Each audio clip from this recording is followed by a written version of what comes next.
Trying to follow up on that, Dallas, the GQ article and stuff, but also I just sort of question the timing. Dallas isn't in the race this year. Is he trying to do a public relations stunt? Why are we doing this GQ article? At the same time, aligned with the same time the Iditarod's going on. He's not even in the Iditarod. He's the greatest dog musher ever. Why doesn't he go race the Iditarod and win it again? You know what I mean? And obviously the issues too. I wanted to tackle the drug subject too while we're on it with the dog mushing and stuff like that.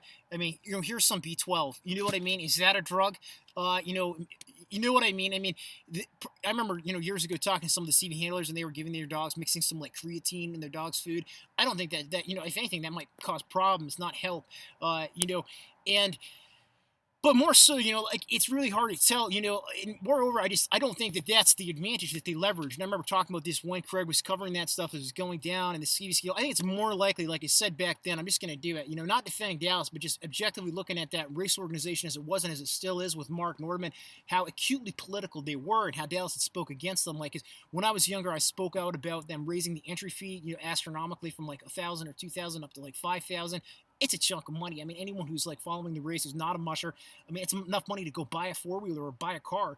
You know what I mean? So, all these people who are doing like the bake sales and they're pulling from their family networks, and it's just like, picking the pockets of every one of their relatives and shit to run this race and working a little bit doing tourism in the summer. I mean, that money doesn't make it through the winter for a typical musher. So, and they have these huge, nowadays when I did it, I didn't have any social media back in the day. I didn't even have Facebook when I was doing that shit. But, these big social media campaigns, they're fundraise for the race and that kind of thing.